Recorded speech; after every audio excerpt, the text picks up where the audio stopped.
السلام عليكم. ازيكم عاملين ايه؟ يا رب كلكم تكونوا بخير. اهلا بكم في قناة كروشيكو أليكس. قبل ما نبدأ حلقة النهاردة وزي كل مرة لازم اشكركم يا احلى متابعين في الدنيا على كومنتاتكم الجميلة اللي بتكتبوها لي وبتشجعوني بيها. شكرا ليكم يا بنات، ويا رب دايما اكون عند حسن ظنكم. مش هطول عليكم كتير، بس ما تنسيش تنزلي تدوسي لايك للفيديو، تشتركي في القناة ولسه ما اشتركتيش، وتفعلي زر الجرس بانك تدوسي على الجرس اللي جنب كلمة مشترك، وتختاري كلمة الكل عشان يوصلك اشعار على تليفونك بكل فيديو جديد بننزله. يلا بينا نبدأ حلقة النهاردة. في حلقة النهاردة بإذن الله هنتعلم مع بعض غرزة جديدة وجميلة جدا مع بعض. غرزة النهاردة ممكن تشتغليها بأي خيط تحبيه، وممكن تعملي بيها أي حاجة كمان. ممكن تعملي بيها شال، ممكن تعملي بيها كوفية، ممكن تعملي بيها سجادة، ممكن تعملي بيها أي حاجة. أي حاجة تحبيها ممكن تعملي بيها برضو بلوزة صيفي. أي حاجة تحب تعملي بيها الغرزة دي ممكن تعمليها بيها بالخيط المناسب اللي انت عايزة تشتغلي بيه والإبرة المناسبة ليه. أول حاجة هنعملها هي عقدة البداية، وعشان تعملي الغرزة دي لازم تبدأي بعدد سلاسل معين عشان توصلي للنتيجة المناسبة. أول حاجة هنبتدي بيها هي إن احنا هنعمل 9 سلاسل. 1 2 3 4 5 6 7 8 9. بعد ال9 سلاسل دول هتشتغلي مضاعفات الرقم 8. ازاي؟ 1 2 3 4 5 6 7 8، وبعدين اشتغل 8 كمان. 1 2 3 4 5 6 7 8، و8 كمان، وهكذا لغاية ما اوصل للحجم او المقاس اللي انا عايزاه. بعد ما خلصت مضاعفات الرقم 8 بعد ال9 سلاسل اللي انا اشتغلتهم في البداية، هختمها بان انا هشتغل 5 سلاسل. 1 2 3 4 5. كده خلصت ال5 سلاسل. يعني انا بدأت الشغل ب9 سلاسل، وبعدين اشتغلت مضاعفات الرقم 8، وبعدين ختمتها ب5 سلاسل. بعد كده هتشتغلي في تاني سلسلة غرزة حشو،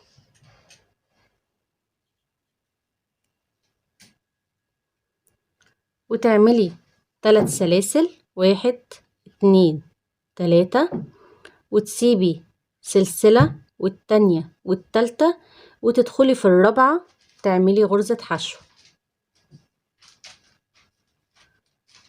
وبعدين تشتغلي 3 سلاسل. 1 2 3، واسيب سلسلة والتانية والتالتة وادخل في الرابعة واشتغل غرزة حشو، وتشتغلي 3 سلاسل وتسيبي سلسلة والتانية والتالتة وتدخلي في الرابعة تشتغلي غرزة حشو، وهكذا لغاية ما تخلصي الدور اللي عندك كله. كده خلاص يعتبر خلصت السطر. عملت 3 سلاسل، وهسيب برضو 1 2 3 سلاسل وادخل في اخر واحدة واشتغل حشو.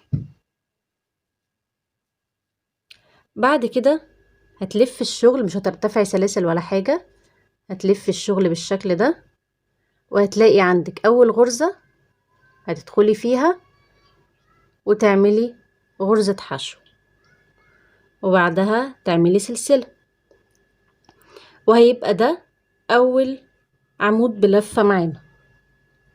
هنشتغل بعد اول عمود بلفة ده هنشتغل في الفراغ ده 3 عمود بلفة. 1 2 3، وبعدين اعمل 3 سلاسل. 1 2 3، وادخل في الفراغ اللي يقابلني واشتغل غرزة حشو، واشتغل 3 سلاسل. 1 2 3، وادخل في الفراغ اللي يقابلني اشتغل 3 عمود بلفة. 1 2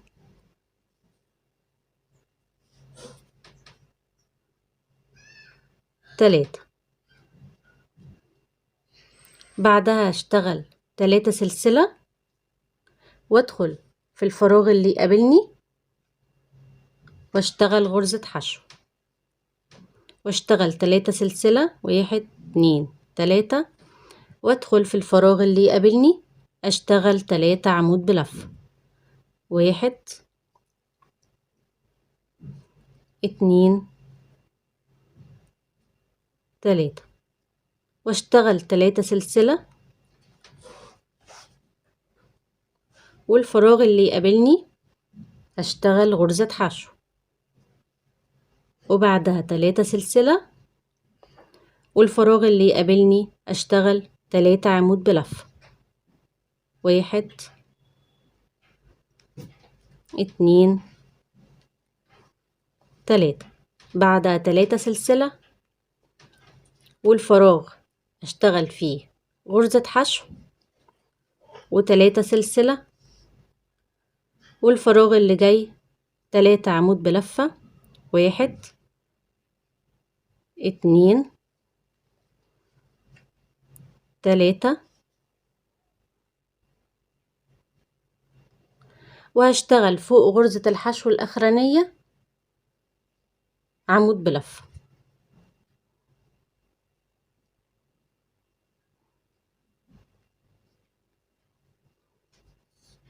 يعني كده أنا اشتغلت في فراغ وفراغ لأ، اشتغلت في فراغ 3 عواميد وفي الفراغ اللي بعديه 3 سلاسل حشو 3 سلاسل والفراغ اللي وراه 3 عواميد يعني فراغ وفراغ لأ، فراغ 3 عواميد وفراغ سلاسل فراغ 3 عواميد وفراغ سلاسل وهكذا لغاية ما اخلص القطعة بتاعتي. السطرين اللي اشتغلناهم دول هما اللي هنبني عليهم بقية الشغل. ازاي؟ هما اللي هنكررهم لغاية ما نوصل لطول القطعة اللي محتاجينها. يعني كده بعد ما خلصت السطر التاني هلف الشغل مش هرتفع سلاسل ولا حاجة وهدخل في اول غرزة واشتغل غرزة حشو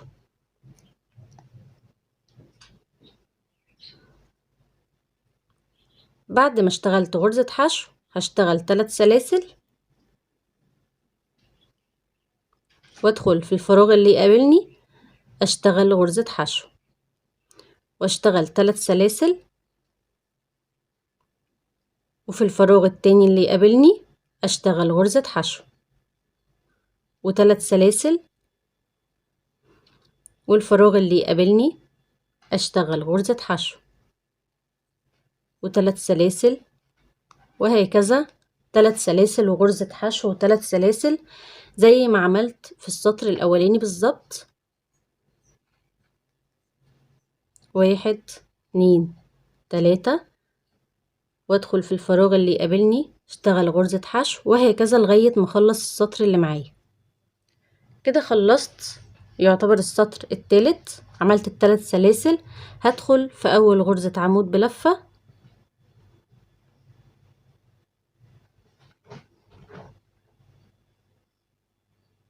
بالشكل ده تحت الحلقتين وهشتغل غرزة حشو وبعدين مش هرتفع سلاسل برضو هلف الشغل بالشكل ده وهبدأ ان انا ادخل في اول غرزة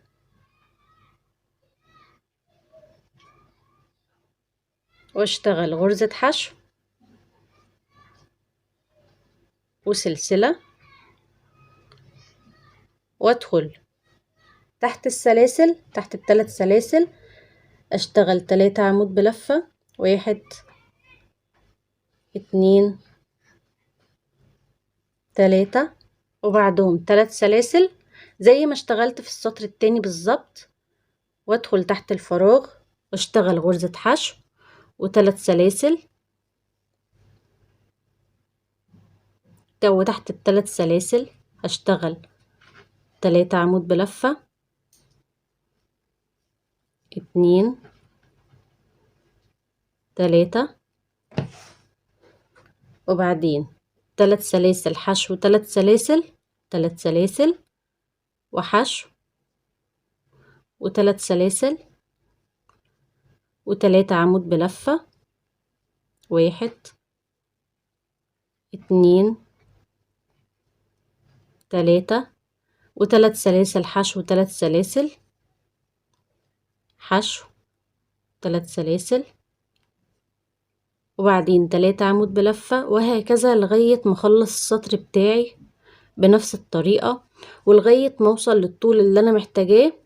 هفضل اعيد السطرين دول، سطر سلاسل وحشو وسطر عواميد وسلاسل وحشو. كده بعد ما خلصت اخر 3 عمود بلفة هدخل في غرزة الحشو زي ما عملت في السطر اللي قبله بالظبط، وهشتغل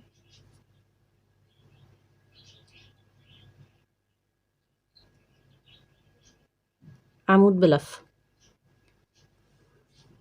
وبعدها برضو هلف الشغل وهفضل اكرر السطرين زي ما قلتلكوا لغاية لما اوصل للحجم اللي انا عايزاه. السطر اللي جاي هيبقى كله معايا سلاسل، 3 سلاسل وحشو و3 سلاسل لغاية برضو ما اخلص السطر. وده الشكل النهائي للغرزة زي ما هو باين قدامكم من تكرار سطرين اللي هو السلاسل وغرز الحشو. اول سطر 3 سلاسل، 3 سلاسل وغرزة حشو، 3 سلاسل وغرزة حشو، 3 سلاسل وغرزة حشو لغاية نهاية السطر. وتاني سطر عبارة عن انك بتعملي في اول فراغ 3 عواميد، وفي تاني فراغ 3 سلاسل حشو و3 سلاسل، وفي الفراغ اللي بعده 3 عواميد، وفي الفراغ اللي بعده 3 سلاسل وحشو و3 سلاسل، واللي بعده 3 عواميد، وهكذا انك بتكرري الخطوات مش اكتر ولا اقل. اتمنى تكون حلقة النهاردة عجبتكم. ما تنسيش تنزلي تدوسي لايك للفيديو وتشتركي في القناة لو لسه ما اشتركتيش، وتفعلي زر الجرس. هستناكم في حلقة جديدة بإذن الله. مع السلامة.